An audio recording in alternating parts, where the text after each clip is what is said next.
ప్రభువైన యేసుక్రీస్తు నామంలో మీకందరికీ శుభములు. మరి శ్రమకాల ధ్యానాల్లో మనము 37వ దినానికి చేరి ఉన్నాము. రేపటి దినము మనకి మాండీ థర్స్‌డే అనగా పరిశుద్ధ గురువారము. ఆహ్, కాబట్టి రేపు చాలా ఇంపార్టెంట్ టాపిక్ మనకి. ఎందుకంటే మనకి నూతన నిబంధన లేదా మరి రేపు క్రొత్త నిబంధన మనకి స్ అనుగ్రహించబడింది. యేసు ప్రభు చివరి రాత్రి భోజనం తరువాత. ఇది మరి ఎక్కువ తెలుసుకోవాల్సిన విషయాలున్నాయి కాబట్టి రేపందరూ టైంకి జాయిన్ అయ్యి ఎక్కువగా మనం ధ్యానానికి సమయం ఇద్దాం. ఈ దిన మన ధ్యానాంశం ఏంటంటే నూతన సృష్టి. ఇందులో మరి చాలా అంశాలున్నాయి. నూతన సృష్టి. ఈ నూతన సృష్టి అంటే ఎవడైనను క్రీస్తునందున్న ఎడల వాడు నూతన సృష్టి. సో, దానికి గాను మరి ఆహ్, వాక్య పఠనాలు కొరింథీయులకు వ్రాసిన రెండవ పత్రిక 5వ అధ్యాయము 14-19 వచనాలు. అదేవిధంగా మత్తయి వ్రాసిన సువార్త 26వ అధ్యాయము 6 నుంచి మరి 16 వచనాల వరకు ఈ దినం కొరకై ఏర్పాటు చేయబడినవి. అందు నిమిత్తమై మనము మరి ఈ దిన ఆహ్, ఒక్క నిమిషం. ఈ దిన ఆహ్, వాక్య భాగాల్ని మనం జాగ్రత్తగా, క్షుణ్ణంగా పరిశీలిద్దాము. ఈ 2 వాక్య భాగాల నుంచి. 2 కొరింథీ 5వ అధ్యాయము 14వ వచనం నుంచి మనం చూసినట్లయితే, క్రీస్తు ప్రేమ మమ్ములను బలవంతము చేయుచున్నది. ఎలాగనగా అందరి కొరకు ఒకడు మృతి పొందెను గనుక అందరును మృతి పొందితిరనియు. జీవించు వారికి మీదట తమ కొరకు కాక తమ నిమిత్తము మృతి పొంది తిరిగి లేచిన వాని కొరకే జీవించుటకు ఆయన అందరి కొరకు మృతి పొందెననియు నిశ్చయించుకొనుచున్నాము. కావున ఇక మీదట మేము శరీర రీతిగా ఆహ్, ఇక మీదట మేము శరీర రీతిగా ఎవనినైనను ఎరుగము. మేము క్రీస్తును శరీర రీతిగా ఎరిగియుండినను ఇక మీదట ఆయనను అలాగు ఎరుగము అనేసి ఇక్కడ మరి పౌలు గారు కొరింథీ సంఘానికి వివరిస్తున్నారు. కాగా ఎవడైనను క్రీస్తునందున్న ఎడల వాడు నూతన సృష్టి. పాతవి గతించెను, ఇదిగో క్రొత్తవాయెను. సమస్తమును దేవుని వలననైనవి. ఆయన మనలను క్రీస్తు ద్వారా తనతో సమాధానపరచుకొని, ఆ సమాధానపరచు పరిచర్యను మనకు అనుగ్రహించెను. ఇక్కడ మనం చూస్తే వెరీ క్లియర్. క్రైస్తవ పరిచర్య అంటేనే సమాధానపరచు పరిచర్య. మీరు ఎంత పరిచర్య అయినా చేయండి. సమాధానం లేకుండా చేస్తే దట్ ఈస్ జీరో. ఎందుకంటే క్రీస్తు మనందరి కొరకు ప్రాణం పెట్టాడు.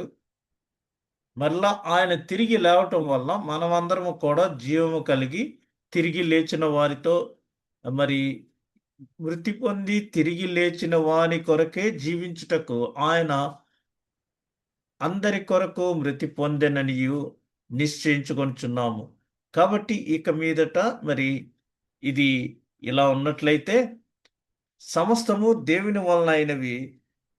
ఆయన మనలను క్రీస్తు ద్వారా తనతో సమాధానపరచుకొని మనము దేవుని సన్నిధికి వెళ్తుంటాము.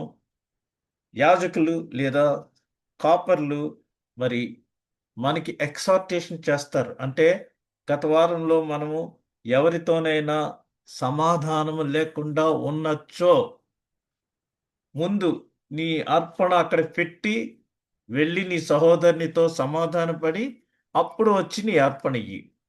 లేదా ఎవరితోనన్నా ఆఫీస్‌లో గాని, సంఘంలో గాని, కుటుంబంలో గాని ఎవరితోనన్నా వ్యాజ్యమాడి ఉన్నట్లయితే ముందు అది క్లియర్ చేసుకొని, అప్పుడు మనము దేవుని సన్నిధిలో క్షమాపణ కోరి, దేవునితో మనము ముందు సమాధానపడి తర్వాత ఆ సమాధానపరచు పరిచర్యను మనకు ఆయన అనుగ్రహించాడు కాబట్టి మనము ఒకరితో ఒకరము సమాధాన పడతాం. అందరూ వెళ్ళి షేక్ హ్యాండ్ ఇచ్చి నవ్వుతా ఉంటారు.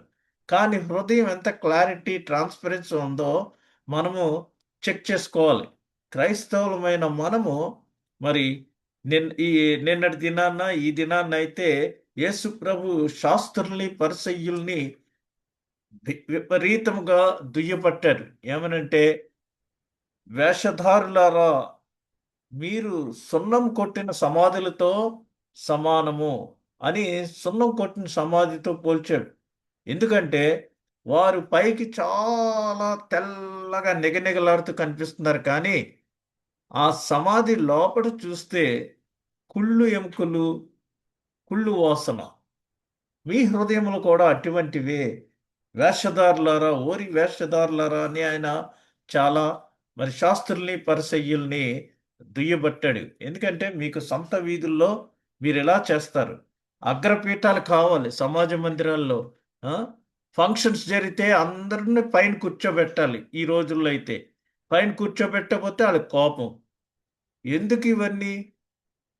పరలోకంలో మనం ఎక్కడ వెళ్ళగలమా? లేదా? అని మనం చెక్ చేసుకోవాలి గానీ, ఇక్కడ పైన కూర్చోబెడితే ఏంటి? కింద కూర్చోబెడితే ఏంటి? చాలామంది దానికోసం కొట్లాడుకుంటూ ఉంటారు. కాబట్టి ఆయన వేషధారులారా అని సంబోధించాడు శాస్త్రుల్ని, పరిసయ్యుల్ని.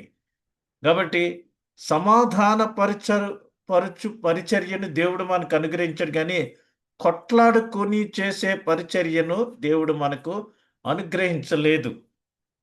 చాలా జాగ్రత్తగా మనము ఈ పరిచర్య మనకు అప్పగించబడిన పరిచర్యను మరి జ జరిగించాలి. ఎందుకంటే దేవుడు మనలను పిలిచి మనకొక్కొక్క తలాంతు ఉన్నదాన్ని బట్టి మనకొక పరిచర్యను అనుగ్రహించాడు. ఆ పరిచర్యను మనం చాలా జాగ్రత్తగా చేస్తూ పైనున్న వారికి లెక్క అప్పచెప్పాలెను. దేవునికి మనము మరి అకౌంట్ చెప్పాలి.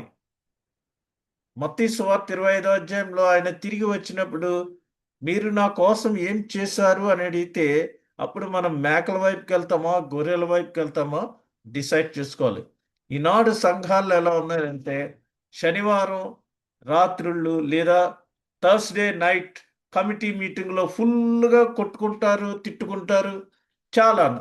నెక్స్ట్ డే పరిశుద్ధ సంస్కారం ఆచరించేటప్పుడు అందరూ కామన్‌గా ఆచరించేస్తూ ఉంటారు. ఎట్లా పాజిబుల్ ఇది?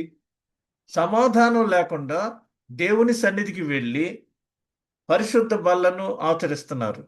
కాబట్టి మనం ముందు సమాధాన పడాలి. సమాధానము కలిగి దేవునితో సమాధాన పడిన మనము ఒకరితో ఒకరము సమాధాన పడుదము అని పాస్టర్ గారు చెప్పినప్పుడు మనం అందరం షేక్ హ్యాండ్స్ ఇచ్చుకుంటున్నాం. కానీ మధ్యలో ఒకళ్ళు స్కిప్ చేసి వెళ్ళిపోతున్నారు. మీరెన్నన్నా చెప్పండయ్యా!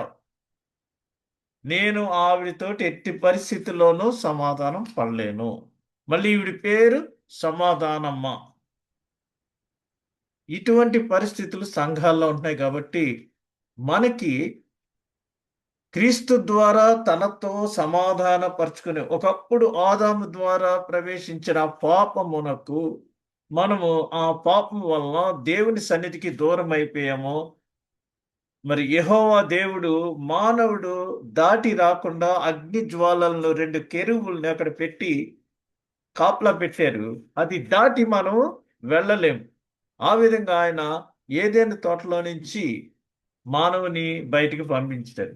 అయితే దేవునితో సహవాసము పోగొట్టుకున్న మానవుని దేవుడు ఆ విధంగా విడిచిపెట్టుకోకుండా తనతో సమాధాన పడటానికి తిరిగి ఆ సమాధానాన్ని పొందుకుంటానికి రికన్సైలేషన్ అంటారు ఇంగ్లీష్‌లో.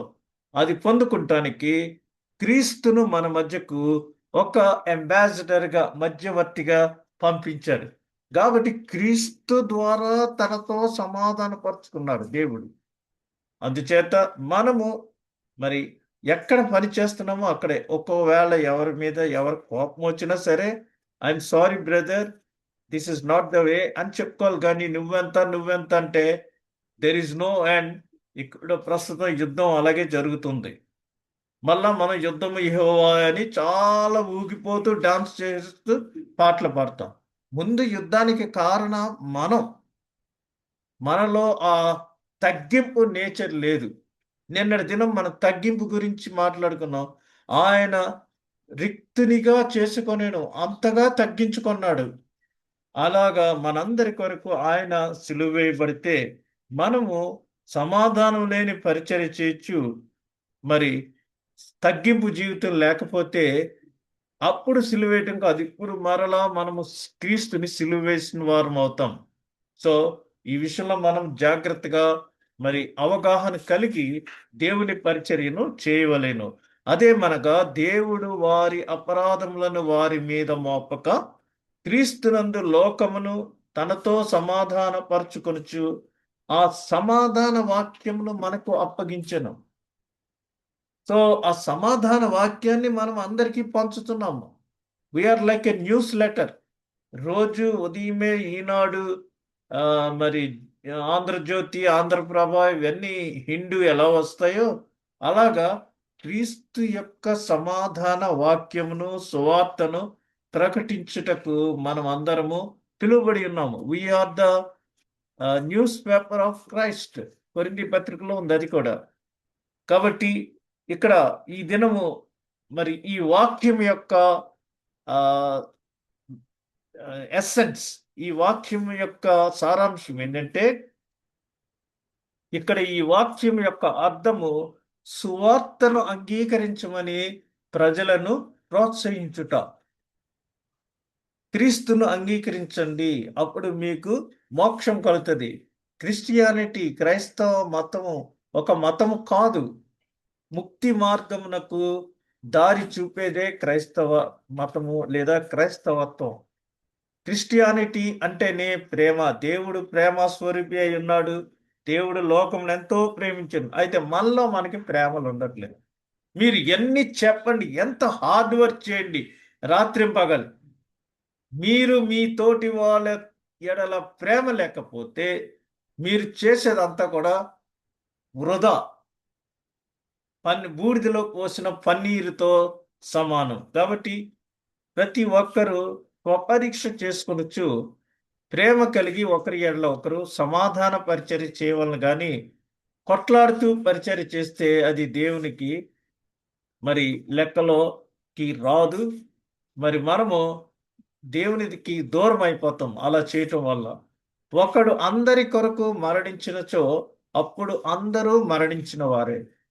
క్రీస్తు అందరి కొరకు మరణించను కాబట్టి అందరూ మరణించిన వారేనని, మరియు వారి కొరకు మరణించి తిరిగి లేచిన ఎడల లేచిన ఆయన ఎడల అందరూ జీవించవలనని ఆయన మరి ముగించుచున్నాడు.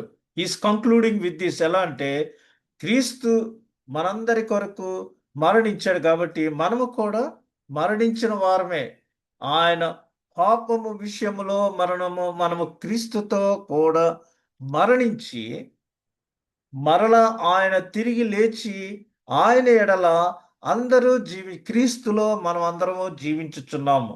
అదేమిటనగా పాపము వల్ల వచ్చే జీతం మరణం. కాబట్టి ఈ డస్ట్ టు డస్ట్ మనం ఈ లెంట్ దినాల్లో ఆచరించేది ఏంటంటే డస్ట్ టు డస్ట్. మన్ను నుంచి తీయబడ్డాము, మన్నైపోతాము. అయితే మరి ఆ ఈ శరీరము మన్ను నుంచి తీయబడింది కాబట్టి మన్ను అయిపోతుంది. కాకపోతే మన ఆత్మ క్రీస్తుతో కూడా జీవించి ఉండునని మరి ప్రభువు ఈ విధంగా ముగించి మనకు తెలియజేస్తున్నారు. కాబట్టి మనము క్రీస్తును సైతము శరీర రీత్యా ఎరుగము గనుక ఏ మనిషిని ఎరుగము. అందువలన ఒక వ్యక్తి హృదయంలోనో జీవితంలోనో మార్పు లేనివాడై అపరాధములలోనూ పాపములలోనూ చనిపోయి ఉంటే అతడు శరీర రీత్యా క్రీస్తుతో సంబంధము కలిగి ఉన్నానని చెప్పుకొనుట వ్యర్థం. మనము ఇవేమి చేయకోకుండా మార్పు లేని జీవితాన్ని కలిగి అపరాధంలోనూ పాపంలోనూ కొట్లాటల్లోనూ సమాధానం లేకుండా ఉండి క్రీస్తుతో నాకు శరీర రీత్యా సంబంధం కలిగి ఉన్నానని చెప్పటం అది వ్యర్థం, మాకు ఫాయిదా. కాబట్టి ఈ విషయాలు మనం గమనించి సువార్తను అంగీకరించుట వలన వచ్చు మరి కొన్ని వ్యక్తిగత ఆశీర్వాదాలు, 10 కాదు, కొన్ని వ్యక్తిగత ఆశీర్వాదాలు ఏమిటంటే, అది ఒకరిని క్రీస్తులోనికి నడిపించును.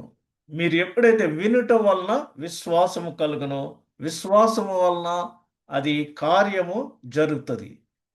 విశ్వాసము, నీ విశ్వాసమే నిన్ను స్వస్థపరిచునని క్రీస్తు ఎన్నోసార్లు చెప్పాడు. కాబట్టి విశ్వాసం ఉన్నట్లయితే స్వస్థత కలుగుతుంది.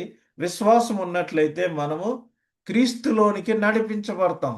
కాబట్టి మొదట విశ్వాసము కావలను. ఆ విశ్వాసం ఎప్పుడొస్తుందంటే సువార్తను అంగీకరించి దానిని వినుట వలన విశ్వాసం కలుగుతుంది.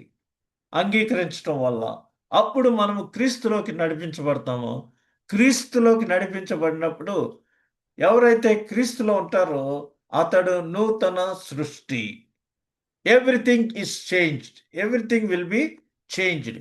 పాతవి గతించిపోవును, అన్నియు నూతన మగను. ఈ జీవితము పాత జీవితమునకు పూర్తిగా వ్యతిరేకం, 180 డిగ్రీస్ అనమాట. మీరు చూడండి, చాలా మంది క్రీస్తుని వారు స్వరక్షకుడిగా అంగీకరించిన తరువాత వారి జీవితము ఎంత రూపాంతర జీవితం అవుతుందో మీరు గమనించవచ్చు. వారిలో మనం చూస్తాం. మనం ఎవరి కోసమన్నా ప్రార్థించినప్పుడు వారిలో వచ్చిన మార్పుని చూచి మనమెంతో సంతోషిస్తామో, మనకంటే ముందు పరలోకంలో దూతలు సంతోషించి వారి కొరకు మరి అక్కడ ఒక నూతన గీతం పాడుతుంటారు, క్యారల్స్. ఈ విధంగా మరి ఎవరైతే క్రీస్తులో ఉంటారో వారు నూతన సృష్టి, పాతవి గతించిపోను. అందుకనే కొంతమంది మరి చెప్తూ ఉంటారు ఏమనంటే, పాత జీవితాన్ని విడిచిపెట్టి క్రొత్తగా మరి వారి జీవితం ప్రారంభిస్తారు. అయితే అతడు పాత జీవితంలో ఉన్న ఫ్రెండ్స్ ఎవరిని చూచి, ఈడేటి ఇలా మారిపోయాడు అని వారు అనుకుంటారు. లేదా సంఘాల్లో కూడా ఒక్కోసారి దెప్పుతా ఉంటారు. ఏమని? వీడిలాగా, వాడిలాగా, ఈమె ఇలాగా, ఈమె బ్యాక్‌గ్రౌండ్ ఇది అని అవన్నీ చేస్తూ ఉంటారు. అది క్రైస్తవునికి తగనిది. ఎందుకంటే ఎవరి జీవితమో అది వారిష్టమో. అయితే క్రీస్తులోనికి వచ్చిన తరువాత వారిలో కంప్లీట్ మార్పు వస్తది. సమాధాన పరిచర్య చేస్తారు. అందరము తప్పులు చేస్తాము. మనకందరికీ డిఫరెంట్ బ్యాక్‌గ్రౌండ్ ఉండవచ్చు. కానీ మనము సంఘంలో క్రీస్తులోనికి వచ్చిన తరువాత మనలో రూపాంతర జీవితము ప్రారంభమవుతుంది.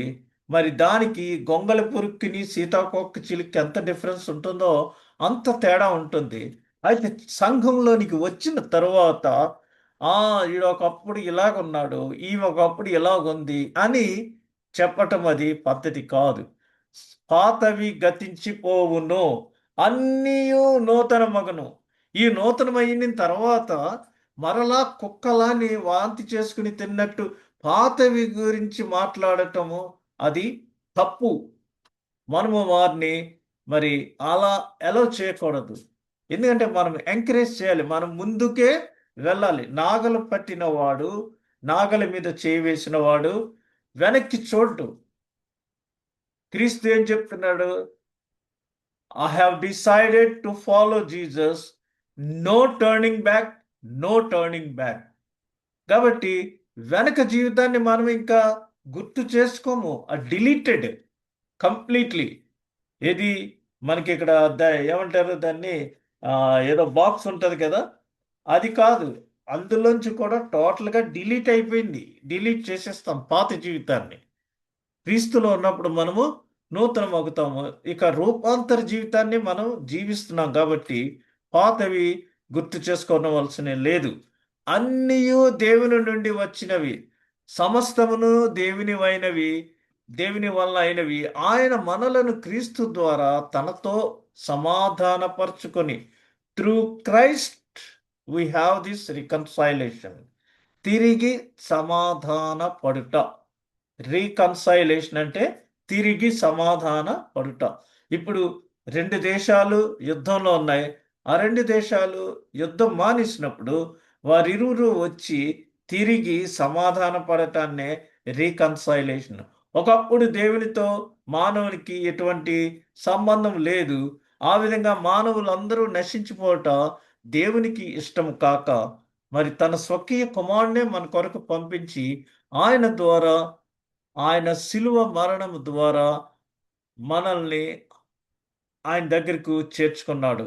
సో, యేసు ప్రభు మనకి ఒక అంబాసిడర్‌గా, ఒక మీడియేటర్‌గా వచ్చి తండ్రికి, మానవునికి తెగిపోయిన సంబంధాన్ని అనుసంధానించి, తిరిగి కనెక్ట్ చేసి, సిలువలో 6వ మాటలో సమాప్తమైనదని చెప్పుట ద్వారా, మరి దేవాలయపు తెర పైనుంచి క్రిందకి చిరిగి అతి పరిశుద్ధ స్థలము, పరిశుద్ధ స్థలము ఒకటై తండ్రి అని పిలవగలే ఆ రిలేషన్‌షిప్‌ని ఎస్టాబ్లిష్ చేసింది, రెస్టోర్ చేసింది యేసు ప్రభు. కాబట్టి క్రీస్తు ద్వారా తనతో సమాధాన పరుచుకొని, ఇక్కడ నిజమైన క్రైస్తవుడు తన జీవితంలో భక్తిహీనమైన మరియు క్రీస్తుకు విరుద్ధమైన దేనిని అనుమతించడు. If you are a real Christian. Otherwise అది మీ ఇష్టం. నేనేం చెప్పలేను దానికి. మనం చేయుచున్న పనులకి అన్నిట్లికి మనము బాధ్యులం. అయినను ఇప్పుడు పాపము నుంచి విమోచింపబడి దేవునికి దాసులైనందున పరిశుద్ధత కలుగుటయే మీకు ఫలము, దాని అంతము నిత్య జీవం. మనము ఇప్పుడు పాపం నుంచి విమోచించబడి దేవునికి దాసులయ్యాము. ఒకప్పుడు పాపమునకు దాసులైపోయాము. ఇప్పుడు క్రీస్తు మనలను దాని నుంచి తప్పించి, ధర్మశాస్త్ర సంబంధమైన శిక్ష నుంచి తప్పించి, ఇప్పుడు మనల్ని నీతిమంతులుగా చేయటం వల్ల మనము దేవునికి దాసులమయ్యాం. అందుకని చాలామంది దేవుని దాసుడు, దేవదాసు అని పేరు పెట్టుకుంటారు. ఈ విధంగా దేవునికి దాసులమయ్యాము. ఆహ్, పరిశుద్ధత కలుగుటయే మీకు ఫలము, దాని అంతము నిత్య జీవం. కాబట్టి మనమందరము నిత్య జీవం పొందుకుంటానికి అర్హులం అవుతున్నాం, పాపము నుంచి విమోచించబడి. ఆరోది, ఒకడు దేవునితో సమాధాన పడును. 2 కొరింథీ 5వ అధ్యాయము 18వ వచనం.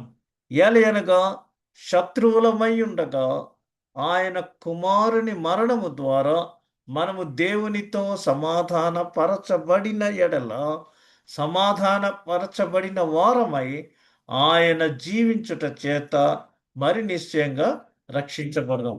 సో, యేసు ప్రభు యొక్క సమాధానం ద్వారా మనము కూడా సమాధాన పరచబడటం ద్వారా, మరి ఆయన జీవించుట చేత, యేసు ప్రభు జీవించుట చేత మరి నిశ్చయంగా మనము రక్షించబడతాము. మనము యేసులో ఆత్మీయంగా జీవించుచున్నాము. దానికి సంబంధించిన రిఫరెన్సెస్ నేనిక్కడ ఇచ్చాను. ఎఫెసీ పత్రిక 2వ అధ్యాయము 14-18 వచనములు. ఎఫెసీ పత్రిక నేను చదువుతాను. ఎఫెసీ పత్రిక 2వ అధ్యాయము 14-18 వచనాలు ఏమనంటే, ఆయన మనకు సమాధానమై యుండి మీకును మాకును ఉండిన ద్వేషమును, చూసారా ఎంత క్లియర్‌గా వాక్యం మనకి సెలవిస్తుందో? మీకును మాకును ఉండిన ద్వేషమును, అనగా విధి రూపకమైన ఆజ్ఞలు గల ధర్మశాస్త్రమును తన శరీరమందు కొట్టివేయుట చేత మధ్య గోడను పడగొట్టి మన ఉభయులను ఏకము చేసెను. ఇది అన్యులకు యూదులకు మధ్య ఉన్న విభేదము. ఆ గోడను ఆ బ్యారియర్ని ఆయన తొలగించాడు. ఇట్లు సంధి చేయుచు ఈ ఇద్దరిని తన యందు ఒక్క నూతన పురుషునిగా సృష్టించి తన శిలువ వలన ఆ ద్వేషమును సంహరించి దాని ద్వారా వీరిద్దరిని ఏక శరీరముగా చేసి దేవునితో సమాధానపరచవలనని ఇలాగు చేసిన గనుక ఆయనయే మనకు సమాధాన కారకుడై ఉన్నాడు. మరియు ఆయన వచ్చి దూరస్థులైన మీకును సమీపస్థులైన వారికిని సమాధాన సువార్తను ప్రకటించెను. ఆయన ద్వారానే మనము ఉభయులము ఒక్క ఆత్మయందు తండ్రి సన్నిధికి చేరగలిగి ఉన్నాము. కాబట్టి ఇది మరి అన్యులకు యూదులకు మధ్య ఉన్న ఆ విభేదాన్ని యేసు ప్రభు ఈ లోకంలోనికి వచ్చి తొలగించాడు. అందువలన మరి దేవునికి మనకి సమాధానము ఏర్పడింది. మనము సమాధానపరచు పరిచర్యలో మరి ఆయనతో పాలు. ఇది మరలా కొరింథీ పత్రిక 2వ అధ్యాయము 5వ వచనం నుంచి 5వ అధ్యాయం 18 నుంచి 20 వచనాలు పైన చెప్పబడిన విధానంగా. ఇక పోతే మరి ఇది స్వార్థ మనము వినుట ద్వారా అవలంబించుట ద్వారా కలుగు మరి పర్సనల్ బ్లెస్సింగ్స్ ప్రతి ఒక్కరికి. ఇకపోతే మత్తయి సువార్త వాక్య భాగం ఈ దినానికి ఏర్పరచబడిన సువార్త వాక్య భాగము మత్తయి సువార్త 26వ అధ్యాయము 6వ వచనం నుంచి యేసు బేతనీయలో కుష్ఠరోగి అయిన సీమోను ఇంటనున్నప్పుడు ఒక స్త్రీ మిక్కిలి విలువ గల అత్తరు బుడ్డి తీసుకుని ఆయన యొద్దకు వచ్చి ఆయన భోజనమునకు కూర్చుండగా దానిని ఆయన తల మీద పోసెను. శిష్యులు అది చూచి కోపపడి ఈ నష్టం ఎందుకు? యేసు దీనిని గొప్ప వెలకు అమ్మి బీదలకియ్యవచ్చునే అనిరి. యేసు ఆ సంగతి తెలుసుకొని ఈ స్త్రీ నా విషయమై ఒక మంచి కార్యము చేసెను, ఈమెను మీరేళ తొందర పెట్టుచున్నారు అనేసి అక్కడ ప్రభు మరి సెలవిచ్చి ఉన్నారు. ఈ దిన వాక్య భాగం ఇది. ఇక్కడ మనం గమనించినట్లయితే మరి మత్తయి సువార్త 26వ అధ్యాయము అక్కడ మొదట్లో అనగా 6వ వచనానికి పైన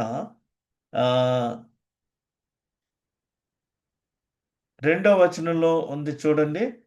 2 దినములైన పిమ్మట పస్కా పండుగ వచ్చుననియు అప్పుడు మనుష్య కుమారుడు సిలువ వేయబడుటకై అప్పగింపబడుననియు మరి ఇక్కడ రాయబడి ఉన్నది.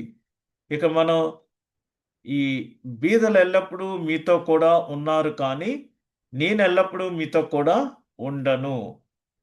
ఈమె ఈ అత్తరు నా శరీరం మీద పోసి నా భూస్థాపన నిమిత్తము దీనిని చేసెను.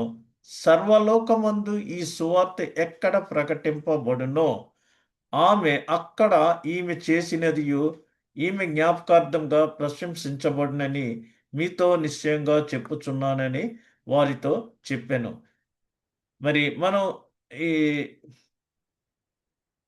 అప్పుడు 12 మందిలో ఒకడగు ఇస్కరియోతు యూదా ప్రధాన యాజకుల యొద్దకు వెళ్ళి, నేను ఆయనను మీకు అప్పగించిన యెడల నాకేమి ఇత్తురని వారిని అడిగెను. అందుకు వారు 30 వెండి నాణెములు తూచి వానికి ఇచ్చిరి. వాడప్పటి నుండి ఆయనను అప్పగించుటకు తగిన సమయము కొరకు కనిపెట్టుచుండెను. ఇక్కడ మనం చూస్తే మరి యూదా ఇస్కరియోతు ఈ దినం బుధవారం ఏంటంటే యూదా ఇస్కరియోతు యొక్క పని అగ్రిమెంట్ అనగా నేను ఆయన్ని మీకు అప్పగిస్తాను, అయితే నాకేంటి అని, what is the benefit for me అని యూదా వారితోటి అగ్రిమెంట్ చేసుకొని మరి 30 వెండి నాణాలకి డీల్ ఫైనలైజ్ చేసుకున్నాడు. 30 వెండి నాణాలు ఎందుకు వాళ్ళు ఇచ్చారు అని మరి యోధా ఇంకా నాకు కొంచెం ఇవ్వచ్చు కదా అంటే, అప్పుడు ఆ ప్రధాన యాజకుడు ఏం చెప్తాడంటే, 30 సంవత్సరములు వచ్చే వరకు యేసు మమ్మల్ని ఏమి ఇబ్బంది పెట్టలేదు, 30 సంవత్సరాలు దాటిన తర్వాతే మమ్మల్ని యేసు చాలా ఇబ్బంది పెడుతున్నాడు బోధలతోటి అని ఒకటి చెప్పి, ఈ దేశంలో మరి ఒక బానిస వెలవ 30 వెండి నాణేలు. కాబట్టి 30 వెండి నాణేల కంటే ఎక్కువ వెల ఈ యేసుకి ఇవ్వటం మేము సహించలేము అని ఆ ప్రధాన యాజకులు మరి యోధాతోటి అన్నారు. యోధా వెళ్ళి ఈ డీల్ అంతా ఫైనలైజ్ చేసుకొని ఆయన్ని అప్పగించటానికి మరి ఆ వారు పస్కా విందు ఆచరించిన తర్వాత గెత్సెమనే వనంలోనికి వెళ్ళినప్పుడు అక్కడ అప్పగించటానికి ఈ ప్లాట్ అంతా మరి సెట్ చేసుకుని ఆ అమౌంట్ 30 వెండి నాణేలు వారి దగ్గర తీసుకుని యోధా తన పని ప్రారంభించాడు. కాబట్టి యేసునకు తైలాభిషేకము, యూదా ద్రోహము. ఈ దినం యొక్క టాపిక్ ఏంటంటే నూతన సృష్టి అదే. అయితే యేసునకు తైలాభిషేకం, ఆ స్త్రీ మరి ఆయనకు అత్తరు పూసింది. దీన్ని తైలాభిషేకం అంటారు. మరి యూదా 30 వెండి నాణాలు తీసుకొని ఆయన్ని అప్పగించడానికి అగ్రిమెంట్ అన్ని చేసుకుంటాం. అది యూదా ద్రోహం. ఇప్పుడు మనం గమనించినట్లయితే ఈ వారంలో అనగా వారములో 2 అభిషేకాలు జరిగినాయి. 2 సార్లు అభిషేకాలు జరిగినాయి. ఒకటి పస్కా పండుగకు 6 రోజుల ముందు లాజరు ఇంటిలో, అది యోహాను సువార్తలో వ్రాయబడింది. మరొకటి పస్కా పండుగకు 2 రోజుల ముందు సీమోను అను కుష్ఠరోగి ఇంటిలో జరిగింది. ఇది మరి మత్తయి సువార్తలోను, మార్కు సువార్తలోను కూడా వ్రాయబడి ఉన్నది కాబట్టి ఈ 2 చోట్ల మనము దీన్ని గమనించగలం. అయితే యోహాను సువార్తలో ఉన్నది మరి అది డిఫరెంట్. అది 6 రోజుల ముందు అనగా ఆ చివరి వారము యేసు ప్రభు మరి ఆయనకిష్టమైన బేతనియ ప్రాంతంలో రాత్రిపూట బస చేయొచ్చు. మరి ఉదయము దేవాలయంకు వెళ్ళి అక్కడ ఆ శిష్యులతోటి అనేక విషయాలు చర్చిస్తూ ఉండేవారు. అందుకని యోహాను సువార్త 12వ అధ్యాయం మొదటి 8 వచనాలు చూస్తే ఆ కాబట్టి యేసు తాను మృతులలో నుండి లేపిన లాజరు ఉన్న బేతనియకు పస్కా పండుగకు 6 దినములు ముందుగా వచ్చెను. He arrived. ఎందుకంటే పస్కా పండుగ అందరూ మరి ఎంతో పద్ధతిగా ఆచరిస్తారు కాబట్టి 28 దేశాల నుంచి యూదులు ఈ పస్కా ఆచరించటానికి యెరూషలేము వస్తుంటారు. 6 రోజుల ముందే యేసు ప్రభు లాజరింటికి పస్కా కోసం వెళ్ళారు. అక్కడ వారు ఆయనకు విందు చేసిరి. మార్త ఉపచారం చేసెను. లాజరు ఆయనతో కూడా భోజనమునకు కూర్చున్న వారిలో ఒకడు. అప్పుడు మరియ మిక్కిలి విలువగల అచ్చ జటా మాంసి అత్తరు ఒక సేరున్నర ఎత్తు తీసుకొని యేసు పాదములకు పూసి తన తల వెంట్రుకలతో ఆయన పాదములు తుడిచెను. ఆ ఇల్లు అత్తరు వాసనతో నిండి ఉండెను. ఆయన శిష్యులలో ఒకడు అనగా ఆయనను అప్పగింపనయ్యున్న ఇస్కరియోతు యూదా ఈ అత్తరెందుకు 300 దీనారములకు అమ్మి బీదలకు ఇయ్యలేదనెను. వాడు ఇలాగ చెప్పినది బీదల మీద శ్రద్ధ కలిగి కాదు కాని వాడు దొంగ అయ్యుండి తన దగ్గర డబ్బు సంచి ఉన్నందున అందులో వేయబడినది దొంగిలించుచు వచ్చెను గనుక అలాగూ చెప్పెను. కాబట్టి యేసు నన్ను పాతిపెట్టు దినమునకు ఆమెను దీనిని ఉంచుకొననీయుడి. బీదలు ఎల్లప్పుడూ మీతో కూడా ఉందరు గాని నేను మీతో ఉండనని ఇక్కడ చెప్పారు.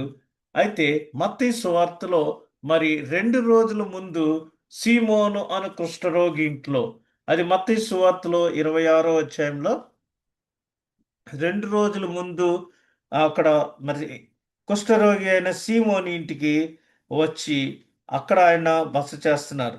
అక్కడ మరి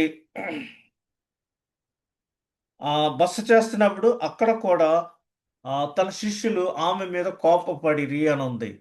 ఇక్కడ ఇస్కరియోతు యూదా మనం చూస్తే ఈ ఇస్కరియోతు యూదా ఇంత కాస్ట్లీ అత్తరు ఎందుకు ఇలా వేస్ట్ చేశారు? ఇది బీదలకు, ఇది అమ్మి బీదలకు ఇవ్వచ్చు కదా అని అతను చెప్తున్నాడు. అతను చెప్పటంలో ఇంట్రెస్ట్ ఏంటంటే నిజముగా బీదల మీద ఉన్న ప్రేమ కాదు. వారికి ఇచ్చేటప్పుడు మరి కొంత ఇతను ఆ సొమ్ము తీసుకోవచ్చనే దురుద్దేశంతో మరి యోధా ఇక్కడ చెప్తున్నాడు. యోధా యొక్క క్యారెక్టర్ మనం చూస్తే రెండు చోట్ల ఆయనకు ద్రోహం చేయడానికి క్యారెక్టరిస్టిక్స్ మనం చూడవచ్చు. ఒకటేంటంటే మరి యేసు ప్రభు వారు రూపాంతరం చెందటానికి తాబోరు కొండ మీదకి వెళ్ళినప్పుడు అక్కడ క్రింద ఉన్నాడు యోధా, పైన ఆయన పేతురు, యోహాను, యాకోబుని వెంట పెట్టుకుని పైకి వెళ్ళారు.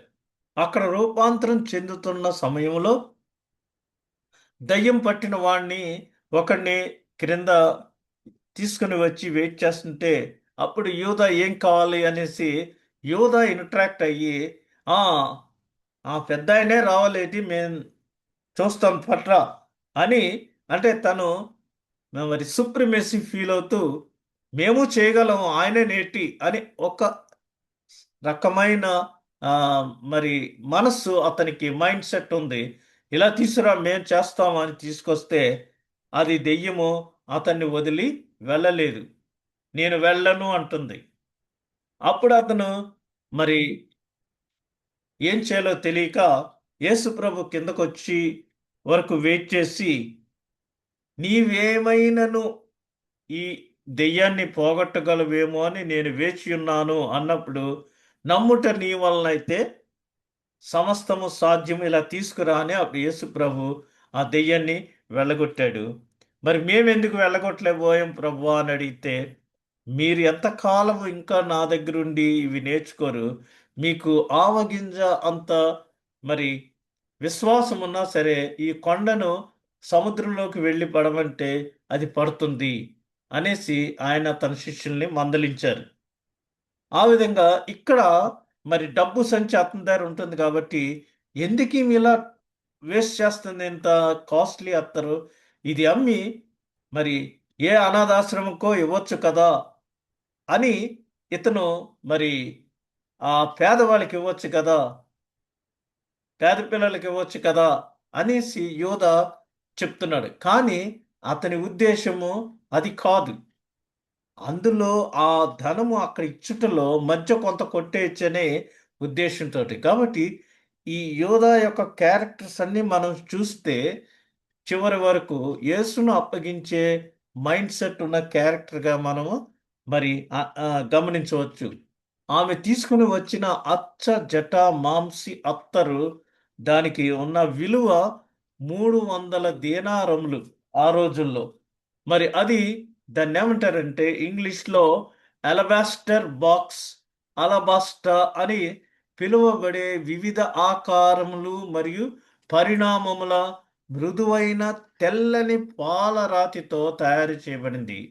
ఇది విలువైన లేపనము మరియు ఖరీదైనది, చాలా ఖరీదైంది. ఎంత ఖరీదైందంటే యోహాను సువార్త 12 అధ్యాయం 3 వచనంలో అక్కడ మరియ మిక్కిలి విలువ గల అచ్చ జట మాంసి అత్తరు ఒక సేరున్నర తీసుకొని వచ్చి యేసు పాదములకు పూసి తన తల వెంట్రుకలతో ఆయన పాదములు తుడిచెను.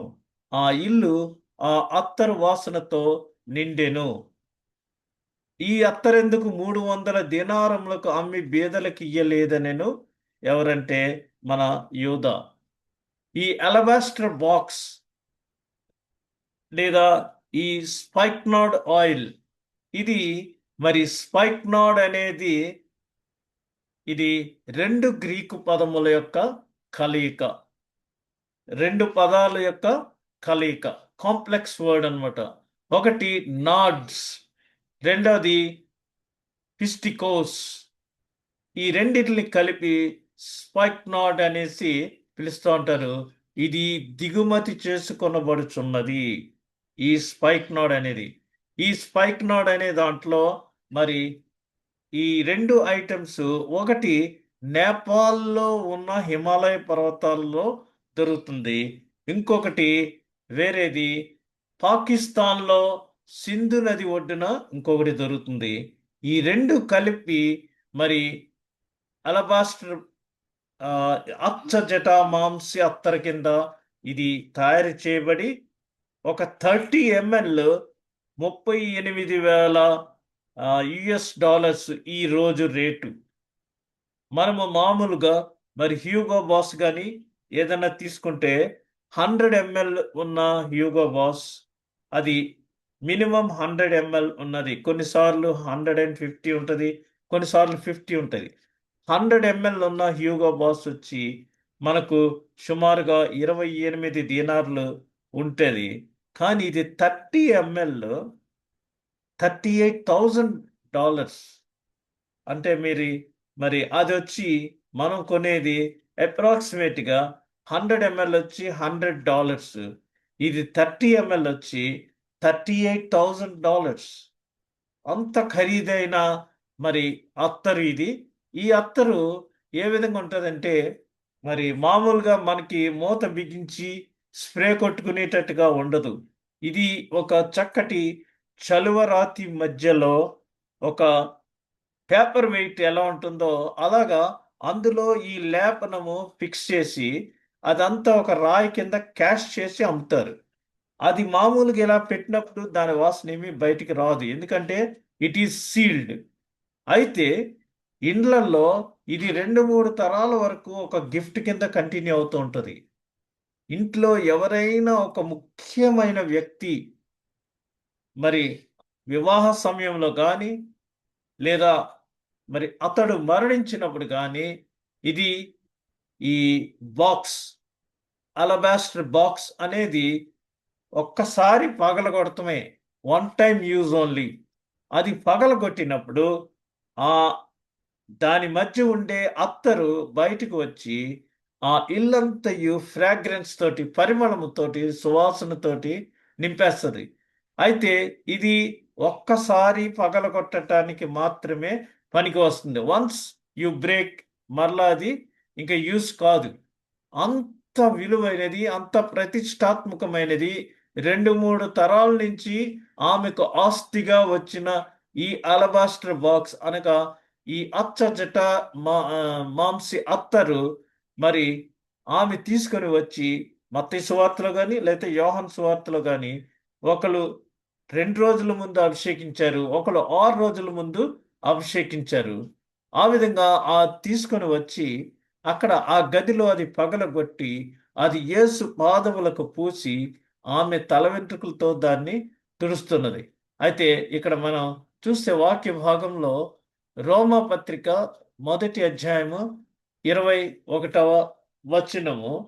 రోమా పత్రిక 1వ అధ్యాయము 21వ వచనము ఏమనుందంటే, మరియు మరియు వారు దేవుని నెరిగియు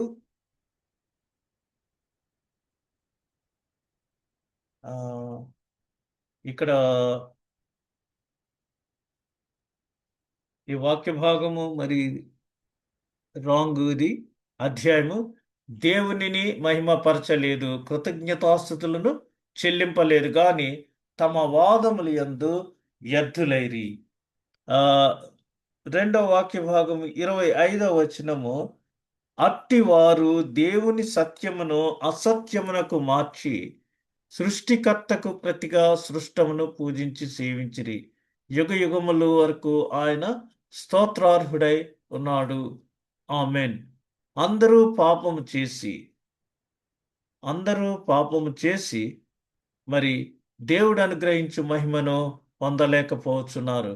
ఇక్కడ మనం చూస్తే ఆదికాండం 4వ అధ్యాయము 3వ వచనంలో, ఎందుకంటే నేను ఇది చెప్తున్నంట మీకు హౌ వాల్యుబుల్ ఇట్ ఈజ్ అనేది.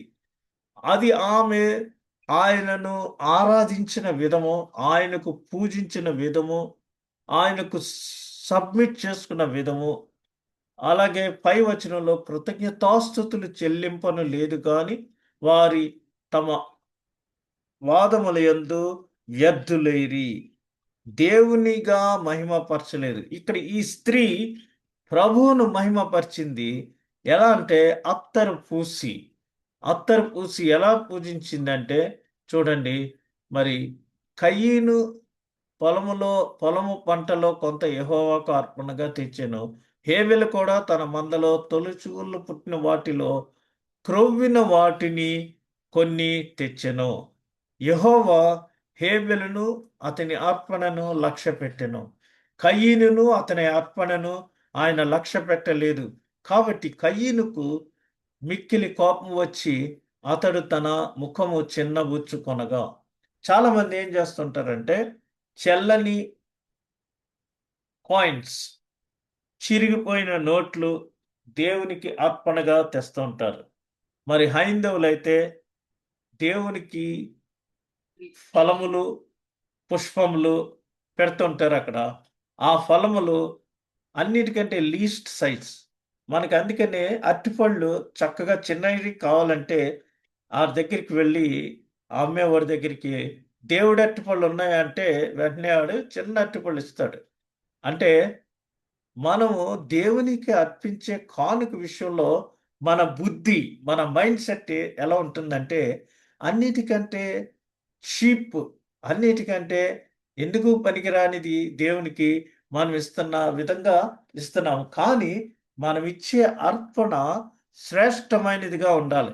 ఆమె ఎంత శ్రేష్టమైనది మరి అలా అత్తరు దేవునికి పూసిందో ఇక్కడ మనం చూస్తున్నాము. కాబట్టి ఆయన వారిని చూచి వీరు ఊరకుండిన ఎడల రాళ్ళు కేకలు వేయనని మీతో చెప్తున్నానని ఆ జనసమూహంతో అన్నారాయన. ఇక్కడ మనం మరి స్త్రీ విషయం అయితే చూస్తే మొదటి కొరింథీ పత్రిక 11వ అధ్యాయము 15వ వచనంలో స్త్రీకి తల వెంట్రుకలు సొగసైన ఆహ్, తల వెంట్రుకలు పైట చెంగుగా ఇయ్యబడిన గనుక ఆమె తన తల వెంట్రుకలు పెంచుకొనుట ఆమెకు ఘనం. అయితే ఈ రాత్రి నా సహోదరుడా, నా సోదరిమణులు, మీకు చాలా ప్రియమైనది ఏమిటి అని నేను మిమ్మల్ని సంబోధిస్తున్నాను. ఏంటంటే, ఒకటి మన ఫ్యామిలీ బ్యాక్‌గ్రౌండా. మేమండి మా కుటుంబం, మా వాళ్ళు చాలా పెద్ద కుటుంబమండి. మా ఇంటి పేరు చెప్తేనే అసలు అందరూ ఆ ఊర్లో మరి ఒక రకంగా చూస్తారని ఫ్యామిలీ బ్యాక్‌గ్రౌండ్ గురించి చాలామంది చాలా ఎక్కువగా చెప్పుకుంటూ ఉంటారు. You know what's my qualification?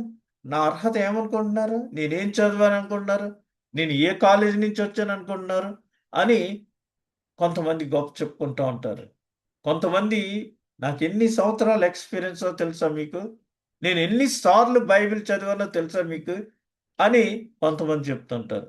కొంతమంది మరి నా ముఖము లేదా నా ప్రదర్శన, my way of presenting things, నా ఫేస్ చూడండి, నా ఫేస్ రీడింగ్ చూడండి అని చెప్తుంటారు కొంతమంది. కొంతమంది వారికున్న మనకున్న అహము అంటే ఈగో, ప్రెజుడిస్ ఇవన్నీ ప్రదర్శిస్తా ఉంటారు. కొంతమంది మరి ఆరాధన, దేవునికి మనము చేసే ఆరాధన ఏ విధంగా చేస్తున్నామనేది మనం అది చూపిస్తుంటారు. మనము చేసే బోధ దేవునికి మనము మరి దేవుని పరిచర్యలో మనము చేసే బోధ ఎటువంటిగా విధంగా ఉంది. కొన్ని కొన్ని సార్లు బోధలు ఎలా చేస్తున్నారంటే అందరూ మెచ్చేలాగా వారు ఏదన్నా తిట్టాలనుకుంటే డైరెక్ట్‌గా తిట్టకోకుండా దేవుని వాక్యమును జోడించి బోధ చేయటం ద్వారా తిట్టిన దానితో సమానంగా ఉండేటట్టుగా అటువంటి బోధలు చేస్తున్నారు. వారి జ్ఞానం, వారి ధనం ఎవరికి కావాలి? ఈ రోజున మరి ధనవంతులు పరలోక రాజ్యములో చేరుట కంటే సూది బెజ్యములో ఒంటె దూరుట సులభము. ధనవంతుల కంటే ముందు పరలోక రాజ్యంలో వేశ్యలు మరి ప్రవేశించుదురని యేసు ప్రభు మనకి తెలియజేశాడు.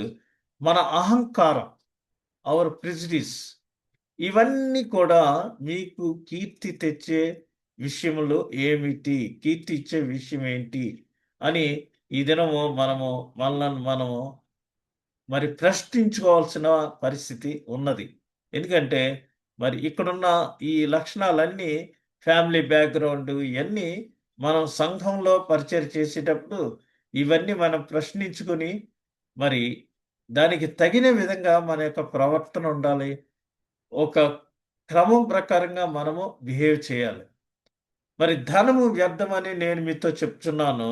ఎందుకంటే యేసును ఆరాధించుకోకుండా మీకొక చక్కటి మరి ఇల్లు లేదా గృహము లేదా ఒక ప్యాలెస్ ఉన్నట్లయితే, యేసును ఆరాధించుకోకుండా ఉన్నట్లయితే ఆ అసెట్, ఆ ప్రాపర్టీ వృధా అని చెప్తున్నాను. యేసును ఆరాధించుకోకుండా మీ సమయము వృధా. యేసును ఆరాధించుకోకుండా మీరు ఏదేదో చేస్తే అదంతా టైం వేస్ట్. ఈ శుభవార్తను అనగా సువార్తను కొనసాగించుటకు సహాయం చేయకోకుండా మీ ప్రయత్నము మరియు శక్తి వాస్తవమునకు మీ శక్తిని వృధా చేయుచున్నది. మీరు ఏదైనా చేయండి, మీ శక్తి స్టాండర్డ్గా ఉండాలంటే మరి మీరు సువార్త ప్రచురించవలసిన వారై ఉన్నారు. సువార్తను కొనసాగించుటకు సహాయము చేయవలెను అని ఇక్కడ చెప్పబడుతుంది. దేవుని రాజ్యమునకు సహాయము చేయకపోయినట్లయితే వాస్తవమునకు మీ ధనము వ్యర్థము. యేసు లేకుండా మీ పాటలు మీ ప్రతిభను వృధా చేయును. చాలామంది నేను పాటలు వ్రాస్తాను, మంచి రాగాలు లో పాడుతుంటాను అని అనుకుంటూ ఉంటారు. అందులో యేసు లేకపోతే మీ పాటల యొక్క ప్రతిభ వృధా చేయును. మణులు మాణిక్యములున్నా, మేడ మిద్దెలు ఎన్నున్నా, మదిలో యేసు లేకున్నా ఏది ఉన్నా అది సున్నా. ఇది కాబట్టి మరి ఈ దినం మనం చూసినట్లయితే క్రైస్తవ విద్యార్థులకు సహాయం చేయకపోతే మీ ప్రార్థన, మీ బోధన సామర్థ్యము వ్యర్థము. ఎందుకంటే మన బిడ్డలకు మనము సహాయం చేయవారంగా ఉండాలి. అలా సహాయం చేయకపోతే మన బోధన సామర్థ్యము మీకు ఎంతో ఎక్స్పీరియన్స్ ఉందని చెప్తున్నావు, ఎంతో క్వాలిఫికేషన్ ఉందని చెప్తున్నావు, బట్ నో యూజ్. అదంతా వ్యర్థము. ఆ సామర్థ్యం అంతా మరి వ్యర్థము అని ఇక్కడ వాక్యము తెలియజేయుచున్నది. కాబట్టి ఈ దినం మనం విన్న ఈ కొద్ది వాక్యాల నుంచి చూసినట్లయితే మొదట మరి సువార్తను ప్రకటించుట మంచిది. సువార్తను అర్థం చేసుకోవాలి అందరూ. అందుకని మన టైటిల్ ఏమిచ్చారంటే నూతన సృష్టి. ఎవరైతే క్రీస్తును అంగీకరిస్తారో, క్రీస్తు ఎవరిలో ఉంటాడో వాడు నూతన సృష్టి. అదేవిధంగా మరి ఈ యోధా ఇస్కరియోతు దేవునికి మరి అప్పగించటానికి ఆయనకు ఎగనిస్ట్గా మరి ద్రోహం చేశాడు. యోధా నమ్మించి మోసం చేసిన వారిలో మొట్టమొదటి వారు. నమ్మించి ద్రోహం చేశాడు. తాను ఒక బాధ్యత గల పరిచర్యలో ఉండి ఆ డబ్బు సంచి తన దగ్గర ఉండి కూడా అతడు మరి రాంగ్ కొన్ని చేసినట్టుగా మనం గమనించుతున్నాం. క్రైస్తవ విద్యార్థులకు సహాయం చేయకపోతే మీ బోధన సామర్థ్యము వ్యర్థము అని ఈ దినం మనం ప్రభు చేత హెచ్చరించబడి ఉన్నాము. కాబట్టి మనము ఆ విధంగా మనం చెప్పేది ఏదో చేయటానికి మనము సంసిద్ధత కలిగి ఆ విధంగా జీవించటానికి మనమందరము మరి ప్రయాసపడవలను. అట్టి కృప దేవుడు మనకందరికీ అనుగ్రహించును. దేవుడి కొద్ది వాక్యములను దీవించును, ఆశీర్వదించును గాక. ఆమేన్.